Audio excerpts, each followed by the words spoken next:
partir do verso 7 e nós vamos ler alguns versículos. Então eu peço que você deixe sua Bíblia aberta. Nós vamos ler do 7 ao 22, irmãos. Nós vamos falar sobre a igreja de Filadélfia e sobre a igreja de Laodiceia. Então, Apocalipse 3, 7. Ao anjo da igreja em Filadélfia escreve: estas coisas diz o santo, o verdadeiro, aquele que tem a chave de Davi, que abre e ninguém fechará, e que fecha e ninguém abrirá. Igreja, conheça as tuas obras. Eis que tenho posto diante de ti uma porta aberta, a qual ninguém pode fechar. Que tens pouca força, entretanto, guardaste a minha palavra e não negaste o meu nome.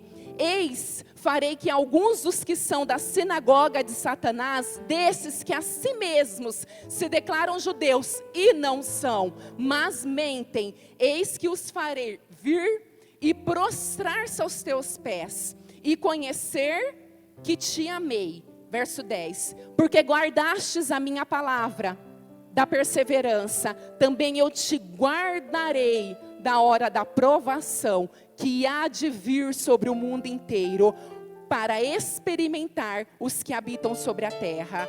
Venho sem demora, conserva o que tens, para que ninguém tome a tua coroa. Ao vencedor, faloei coluna no santuário do meu Deus, e daí jamais sairá. Gravarei também sobre ele o nome do meu Deus, o nome da cidade do meu Deus, a nova Jerusalém, que desce do céu, vindo da parte de Deus, e o meu novo nome. Quem tem ouvidos, ouça o que o Espírito diz às igrejas.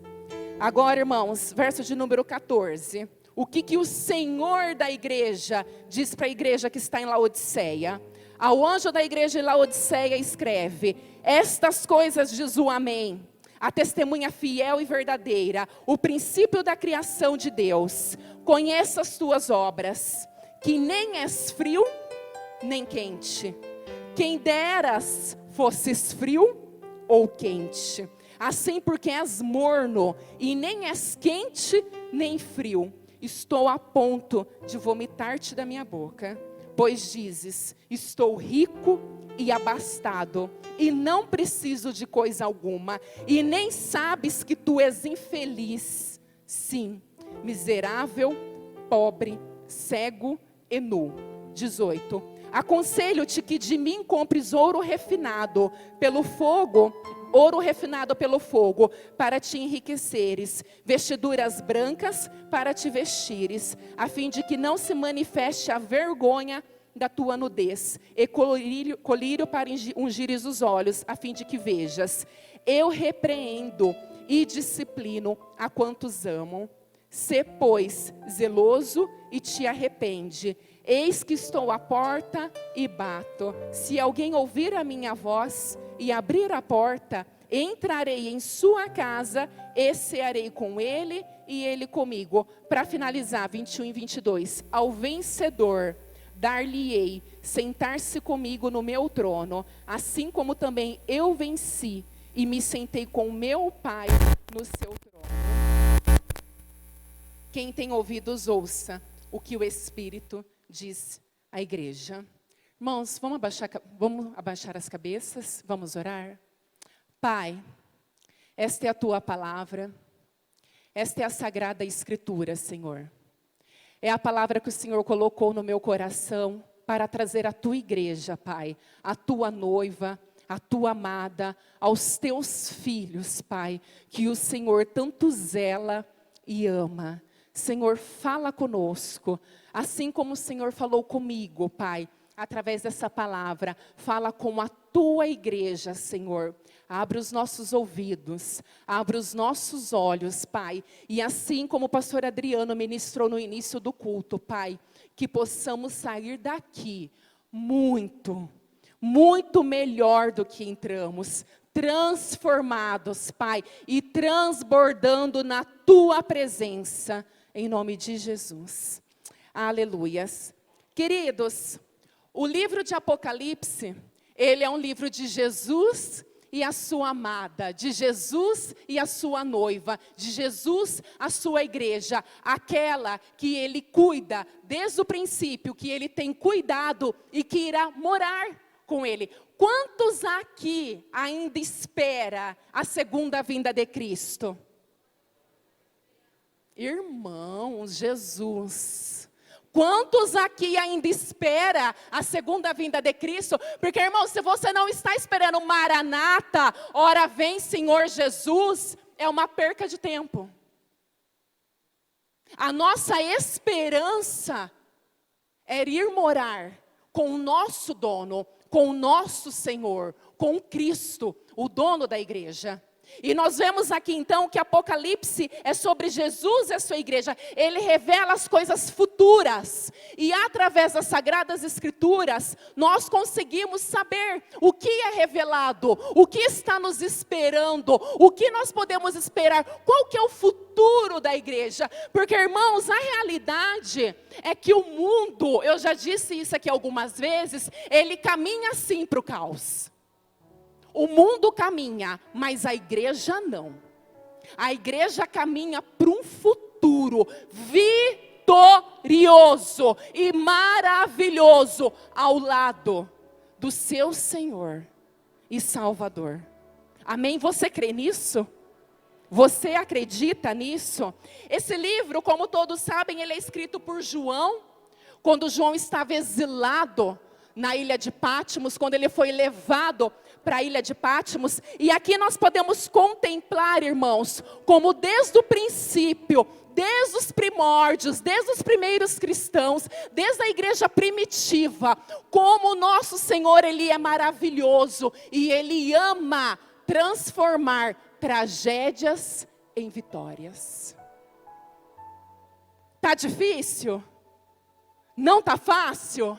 Conversa com aquele que ama transformar tragédia em vitória. Fale com ele. E nós vemos aqui que o imperador romano da época, Domiciano, ele é considerado pela história um dos imperadores mais cruéis com relação à igreja. Mais cruéis com relação aos cristãos. E foi ele que enviou João, o apóstolo João, para a ilha de Patmos, e ele adota para si o título de Senhor e Salvador. E por que João foi exilado? Por amor ao Evangelho, por amor a Cristo, por pregar a palavra de Cristo. Por isso que João estava exilado, por causa da palavra de Deus e testemunho de Jesus Cristo. Mas ao mesmo tempo, irmãos, nós vemos, ao estudar sobre Apocalipse, que ao mesmo tempo que fisicamente ele estava exilado, ele estava ali separado, nós podemos ver também que em espírito ele se achou junto com o Senhor. E ali o Senhor revelou o nosso futuro. E ali o Senhor nos deu diretrizes, como Ele quer, como Ele gostaria, como Ele deseja que a sua igreja ande, para que nós possamos encontrar com Ele. E nós podemos ver que Ele não quer que andemos como igreja de Laodiceia, e nós vamos ver algumas características aqui da igreja de Laodiceia. Das 7 cartas, as 7 igrejas da Ásia, essa foi a mais severa quando você estuda sobre as 7. Jesus não tinha nenhum elogio para essa igreja, e nós sabemos que a igreja é eu e a igreja é você. Jesus não tinha nenhum elogio para essa igreja. E nós vemos aqui que João, ele sofre humilhações, ele é preso, ele passa fome, ele é forçado a trabalhos escravos, tudo por amor de Cristo. Irmão, se você está sofrendo alguma humilhação, independente do ambiente, seja um ambiente familiar, seja um ambiente profissional, seja um ambiente ministerial, independente, se for por amor a Cristo, vale a pena. Se for por amor ao dono da igreja, vale a pena perseverar até o final. Num tempo em que a igreja foi tão massacrada, pisada, perseguida e torturada, então João recebe a revelação, que revelação, de que o noivo da igreja, o Senhor, Ele está no controle da história. Ei, você pode muitas das vezes orar e se perguntar, como eu já orei e perguntei, se realmente o Senhor estava vendo aquela situação. Senhor, o Senhor está vendo? O Senhor realmente está vendo? O Senhor realmente está ouvindo a minha oração? Sim, Ele está ouvindo a sua oração. E na hora certa, o Senhor, Ele entra com providência. Independente da área. Na hora certa, o Senhor, Ele age a favor da sua igreja. Então, irmãos, nós vemos que há uma vitória gloriosa e completa de Cristo à sua igreja e à sua noiva. E por que 7 cartas? Já que 7 cartas eu fui pesquisar, porque a gente é curioso. E por que 7 cartas às 7 igrejas da Ásia? Essas 7 cartas falam da plenitude. Está falando de todas as igrejas da terra, de todos os tempos. Cada igreja, em um determinado momento, ela passa por um desses momentos dessas 7 igrejas.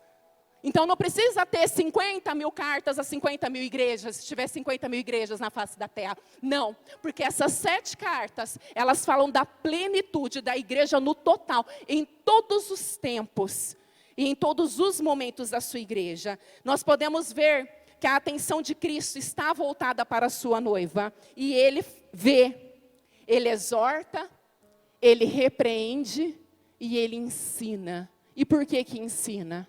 Por que que você ensina seu filho? Por que que você ensina seu filho? Porque você ama. E porque você quer que ele tenha um futuro bem-sucedido. Você quer que ele alcance as melhores coisas. E Deus tem o melhor para a sua igreja. É por isso que Ele repreende e nos ensina. E a primeira igreja que nós vamos falar é a igreja de Laodiceia, dos versos 14 ao 21, que é a segunda igreja que nós lemos. Irmãos, para esta igreja, como eu havia dito já, o seu dono, o seu noivo, aquele que não vê como o homem vê, aquele que não olha para o exterior como o homem olha, mas aquele que olha para o coração. Nós vemos lá, nós podemos contemplar em 1 Samuel 16, 7, quando o profeta Samuel ouve a voz de Deus dizendo para ir até Jessé, que o Senhor tinha separado alguém para ser rei lá. E quando ele olha o primeiro filho, que é Eliabe, e aí ele pensa, ele fala, é esse. Mas Samuel estava olhando para o exterior. E o que o Senhor ministra no coração do profeta Samuel? 1 Samuel 16, 7, ele vai falar, não considere a sua aparência, muito menos a sua altura, porque eu o rejeitei. O Senhor não vê como o homem, o homem vê a aparência, mas o Senhor vê o coração. Então, para esta igreja, onde o Senhor não vê a aparência, mas olha para o coração, para esta igreja o Senhor só tinha críticas. Que igreja estamos sendo? Nós vamos ver que a igreja de Laodiceia era uma igreja sem fervor espiritual. Que igreja você tem sido? Você, olha para você, é uma reflexão individual. A salvação ela é individual. A vida diária com Cristo ela é individual. Que igreja você tem sido? Uma igreja morna. Rica financeiramente, mas pobre espiritualmente. É isso que a Sagrada Escritura nos diz.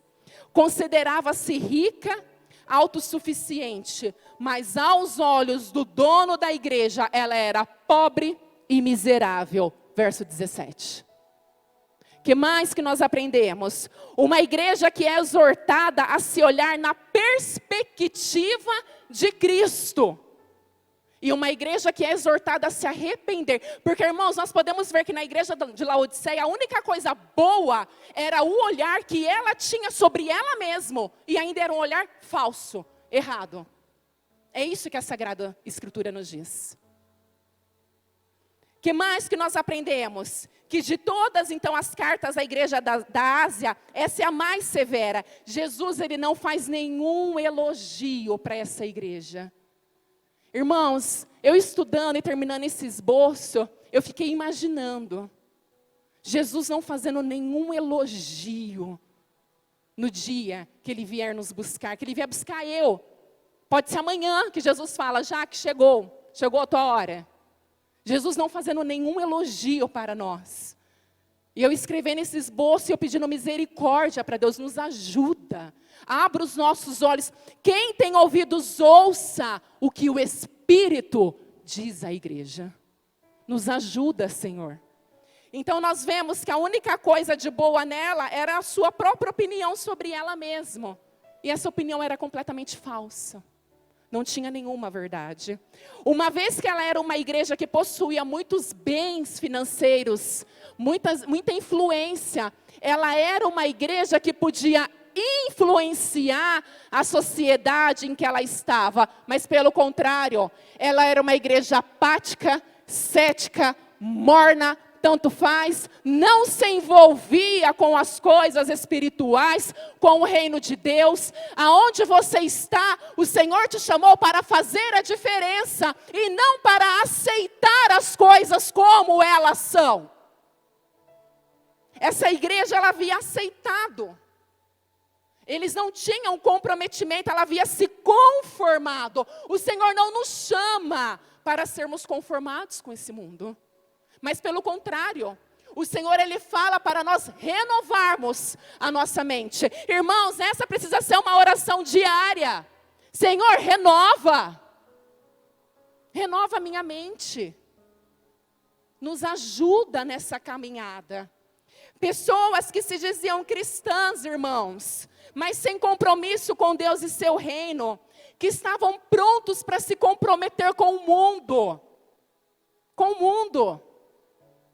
Mas não se comprometiam com o reino de Deus. Que igreja nós temos sido?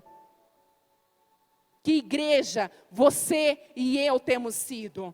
Cristo que está no meio da sua igreja, amém? A Sagrada Escritura diz que Cristo passeia no meio da sua igreja, amém? Você crê nisso? Você crê na palavra? É isso que a palavra nos diz. A palavra nos diz que Cristo, Ele anda no meio e Ele sonda o nosso coração. E aquele que está no meio da igreja e sonda o seu coração, faz um terrível diagnóstico dessa igreja. A igreja tinha perdido seu vigor, seus valores, sua visão. No verso 15, fala que não tinha fervor espiritual. Que mais? O problema da igreja de Laodiceia não era moral. Quando a gente estuda sobre essa igreja, nós vemos que não era moral. Nós vemos também que não havia falsos mestres nessa igreja, não. Que mais que nós vemos? Não havia heresias, como está escrito em outras. Não havia pecado de imoralidade.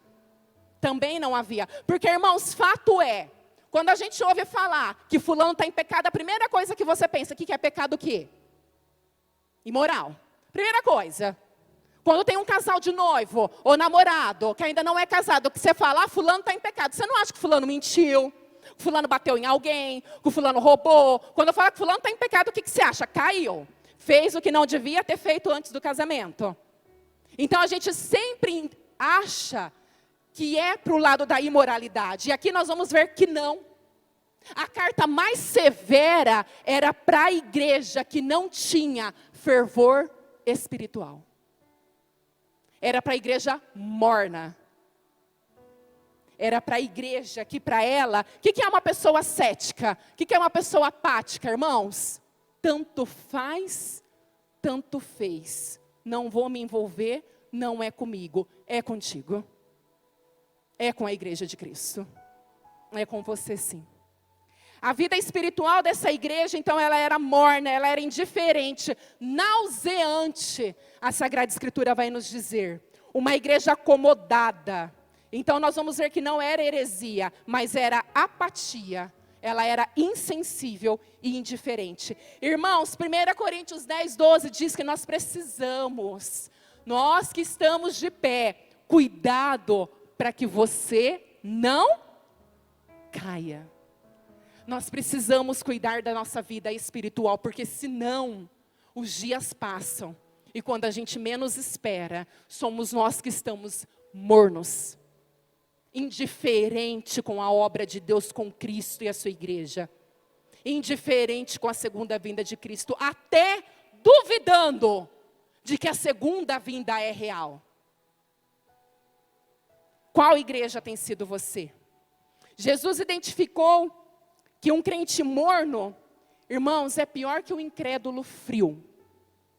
Quem dera, tu és morno, quem dera que fosses ou quente ou frio, mas morno, vomitar-te-ei. Irmãos, isso é pesado. Isso é pesado, mas é a Sagrada Escritura. E é a palavra do Senhor para nós nesta noite. E o Senhor está nos dizendo, deixem de ser mornos. Deixem de ser mornos, eu tenho mais para vocês. Um crente morno é aquele em que há um contraste entre o que ele diz e até pensa ser. Porque muitas das vezes a pessoa ela acredita piamente que ela é, mas não é aos olhos de Cristo. Não é. Não é o que ela pensa que é. Ser morno é ser cego à sua verdadeira condição. E nesta noite, irmãos, a nossa oração tem que ser para o nosso Senhor abrir os nossos olhos. Abrir os nossos olhos, que a chama não se apague. Porque, irmãos, se em 1 Coríntios diz que cuidado para não cair, é porque a chama pode se apagar. É porque você pode ficar morno. É porque você pode cair. Então, cuidado. E a nossa oração tem que ser para o noivo da igreja. Me ajuda. Me ajuda, Pai. Jesus identificou que a autoconfiança da igreja era absolutamente falsa. Verso 17. Ela cometeu 3 tragédias aqui na sua caminhada, essa igreja. A tragédia do auto-engano. Considerava-se rica, mas o dono da igreja diz que ela era pobre. O que mais? Da autossatisfação. Dizia, não preciso de coisa alguma. Verso 17 para você acompanhar aí. E ela não tinha consciência da sua real condição. E a última parte do verso 17. A tragédia de não ser o que havia projetado para ser, mas imaginava que era. É a pior das tragédias. A pessoa está crendo que ela está bem, mas ela está caída há muito tempo. Que igreja temos sido? Era uma igreja de Cristo, mas que ao invés de dar alegria a Cristo, irmãos, estava provocando náuseas em Cristo. Náuseas. É isso que a Sagrada Escritura nos diz. Cristo, ele repudia totalmente aqueles cuja ligação com ele é superficial. Não tem uma vida de busca, não tem uma vida de entrega, não tem uma vida de devoção, não tem uma vida de consagração. É tudo superficial. É tudo só por fora. A igreja de Laodiceia, ela desapareceu. E da cidade só resta ruínas. Não existe mais. Desapareceu. A igreja perdeu o tempo da sua oportunidade. Perdeu o seu tempo.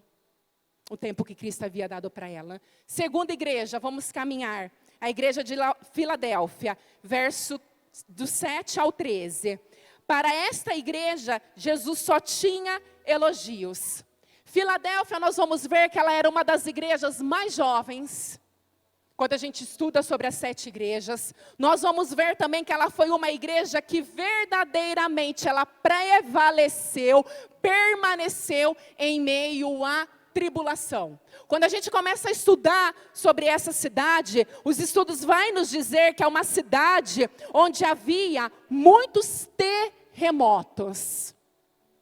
Uma cidade que era abalada constantemente por terremotos. Existia tremores na terra e era uma região vulcânica. Então, uma cidade que sofria constantemente por ruínas.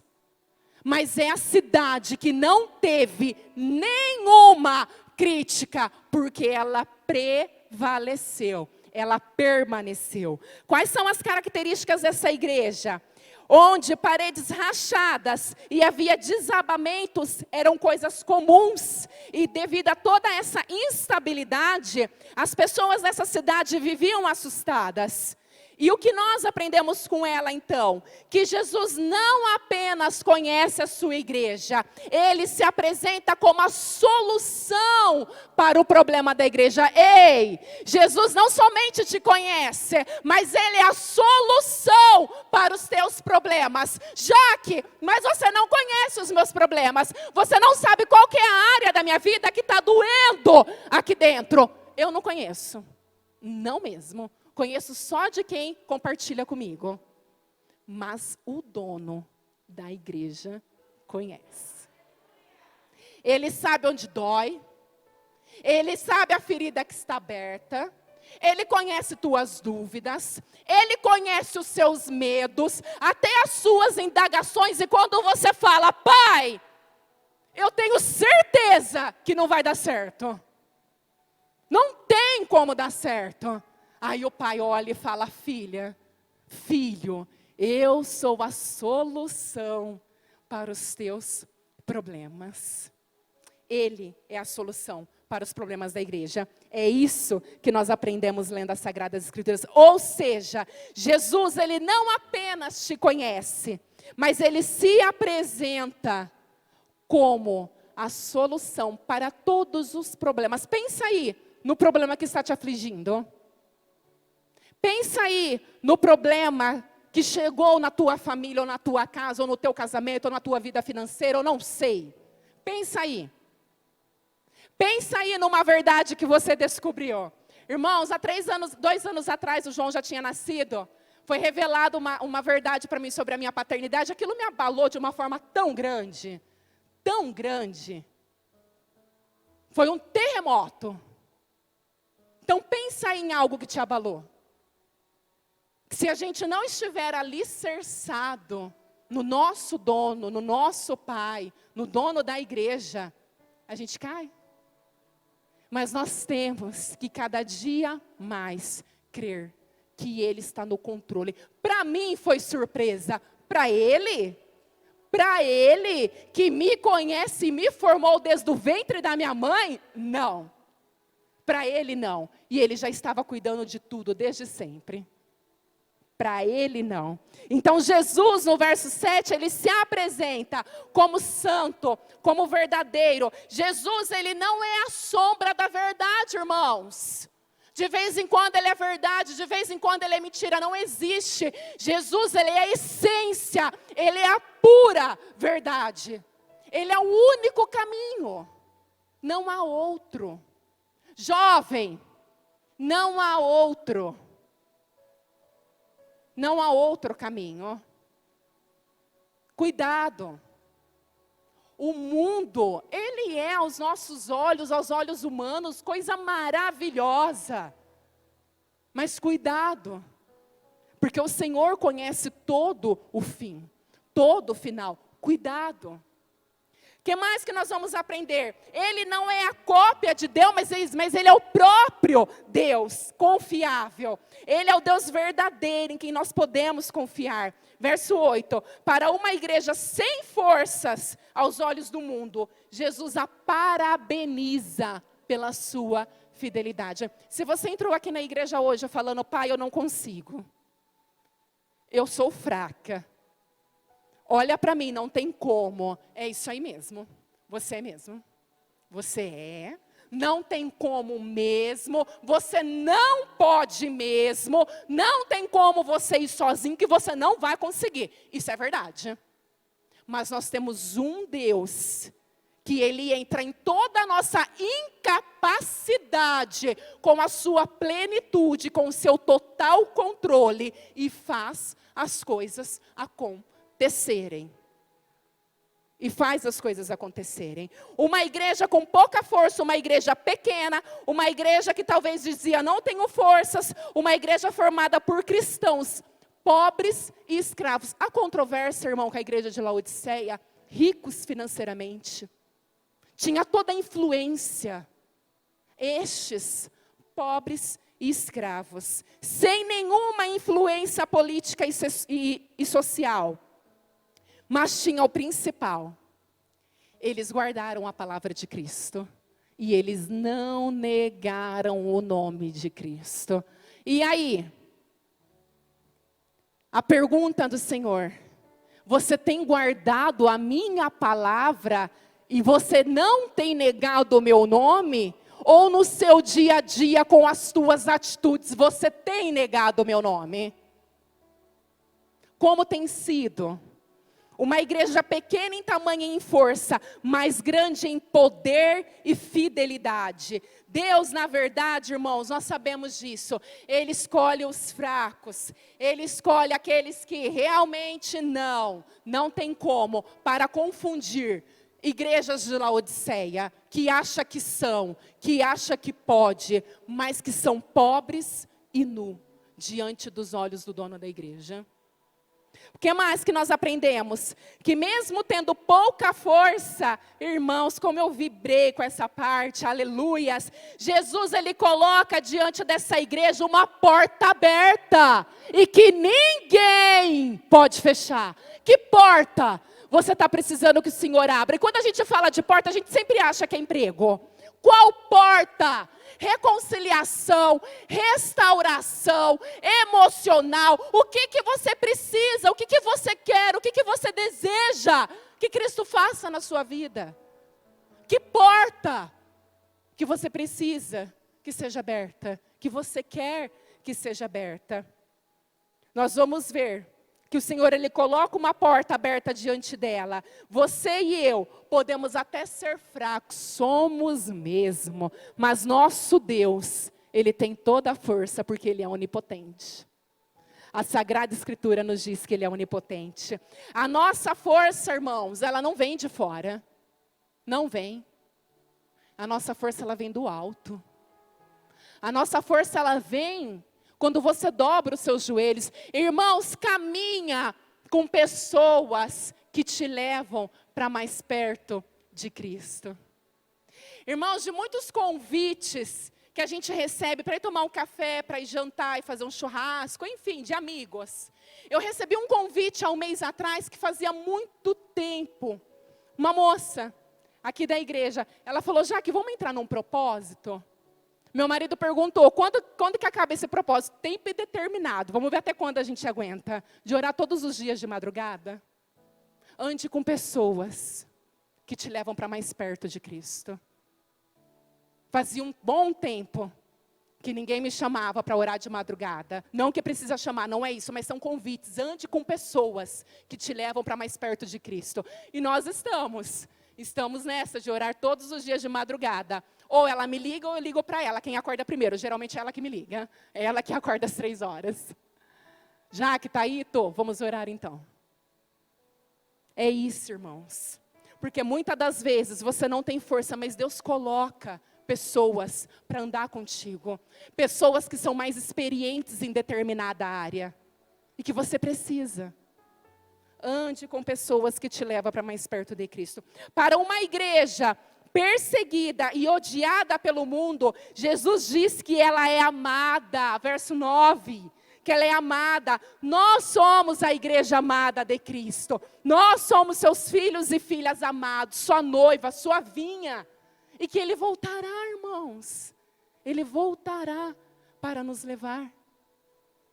Para nos levar junto a Ele. Para uma igreja que guarda a palavra de Cristo nas provações, Cristo promete guardá-la das provações que há de vir, que sobrevirão. Jesus promete. Isso está lá no verso 10. A igreja de Filadélfia não cedeu às pressões, mas ela preferiu ser fiel do que ser mundana. Que igreja você tem sido? Você tem cedido às pressões? Nós ouvimos no culto da manhã. Que igreja você tem sido? Que cristão você tem sido quando não está tudo bem? Quando você acha que era para ontem e no relógio de Deus é só para o ano que vem. E você vai precisar passar pelo tempo da espera. Que igreja você tem sido? Quando esses momentos chegam na tua vida, quando as pressões chegam para nos provar, lembremos que Cristo, Ele é o protetor da igreja. Cristo é o nosso protetor, amém? Amém?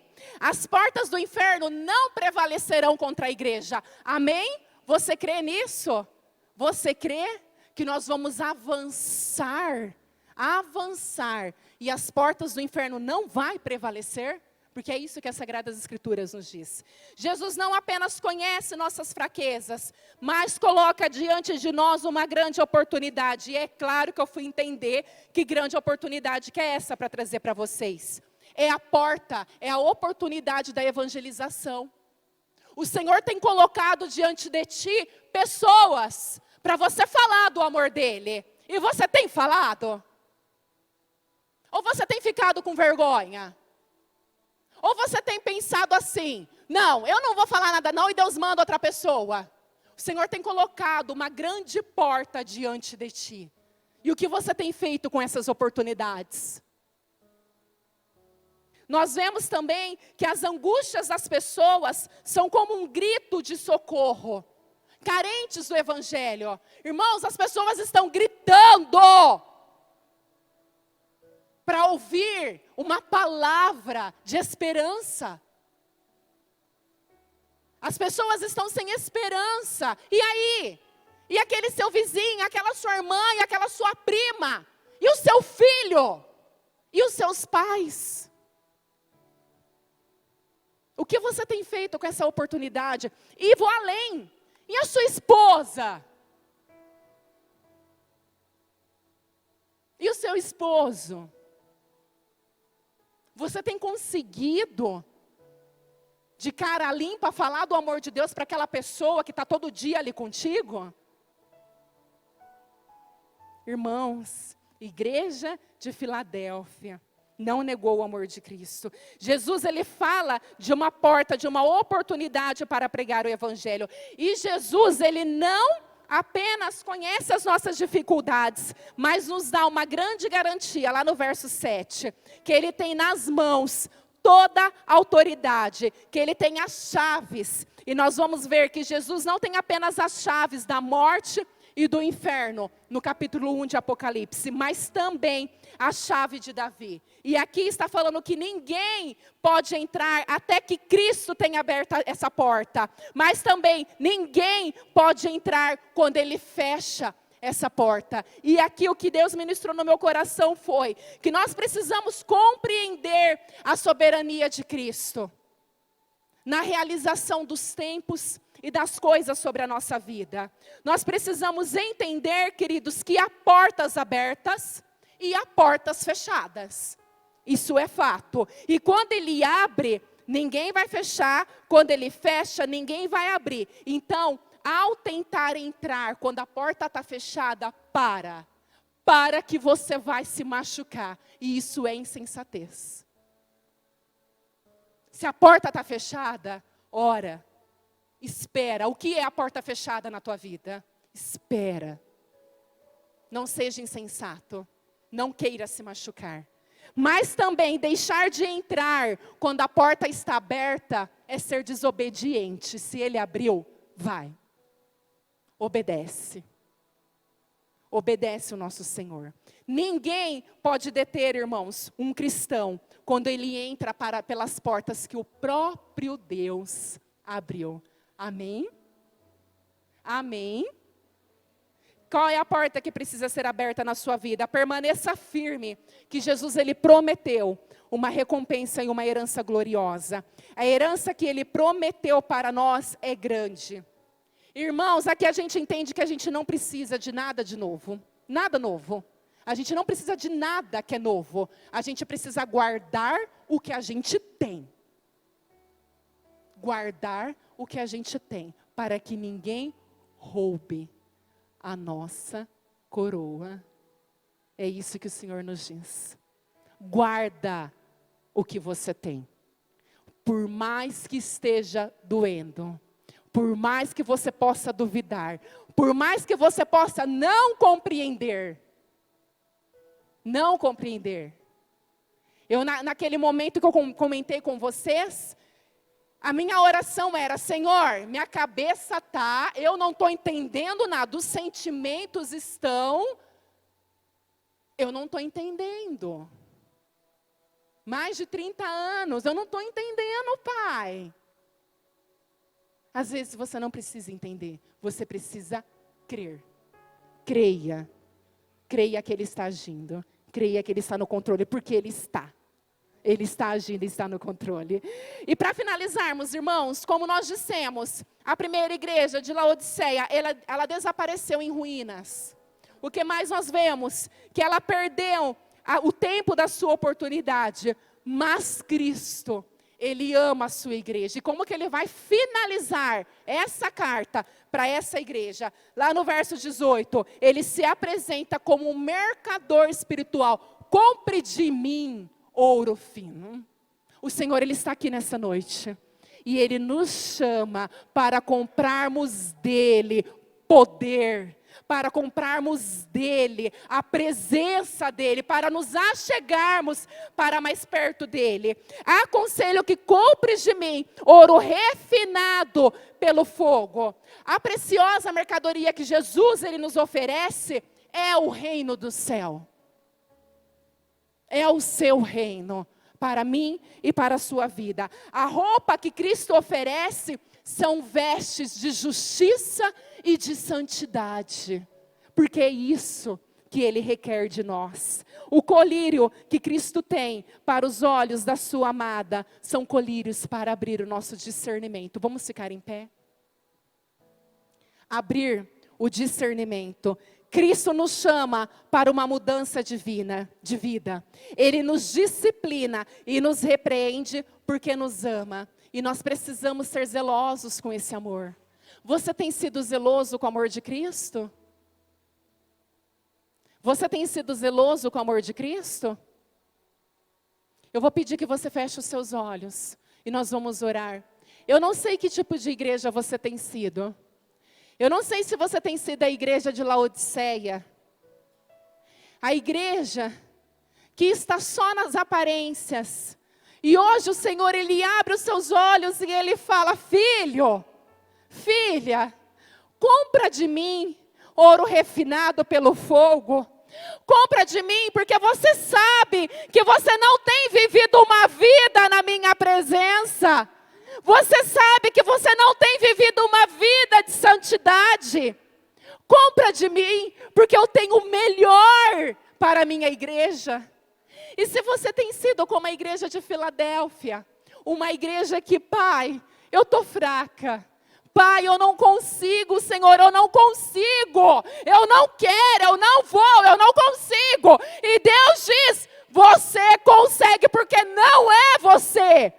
E não é sobre você, é sobre o dono da igreja, é sobre aquele que veio, que morreu, mas que ressuscitou e que vai voltar, irmãos. As Sagradas Escrituras nos diz que Ele voltará. Irmãos, a pedra ela precisa ser lapidada para ela brilhar. Nós precisamos de busca para termos uma vida na presença de Deus, irmãos. Nós precisamos, quando não queremos orar, dobrar os nossos joelhos e falar: Pai, eu não quero orar, eu não estou com vontade, me ajuda. Pai, as lutas e as frustrações me afastaram de Ti. E hoje eu até duvido da Tua volta, Pai. Não me deixe estar na Tua igreja por estar, Senhor. Não me deixe vir para o culto, Senhor, como uma rotina, Pai. Como algo que eu faço todo domingo, Senhor. Mas que eu possa estar aqui, Pai, lapidada. E todos os dias, Senhor, buscando mais da Tua presença, Pai. Senhor, eu não sei qual que é a realidade de cada igreja que está aqui. De cada irmão, de cada irmã. Mas, Pai, nós pedimos que o Senhor nos ajude. Nós queremos mais do Senhor, Pai. Nós precisamos mais do Senhor, Pai. Senhor, muitas das vezes tem pessoas que pensam: eu vou sair da Tua presença, Porque está dando tudo errado. Para que continuar como crente?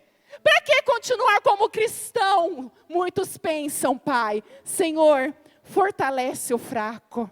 Espírito Santo de Deus, abra os ouvidos e os olhos espirituais da tua igreja nesta noite, Pai. Senhor, abra as portas que necessitam ser abertas, porque para o Senhor não há impossível, Pai. O Senhor age na nossa pequenez, Pai. O Senhor age na nossa insignificância, Pai. Porque o Senhor é soberano, o Senhor é poderoso. O Senhor pode todas as coisas. Senhor, esteja ministrando, Pai, ao nosso coração, durante o término desse domingo e desta semana, Pai. Que igreja nós temos sido e que nós possamos estar fortalecidos, Pai, na Tua presença, dia após dia. Obrigada, Senhor. Amém.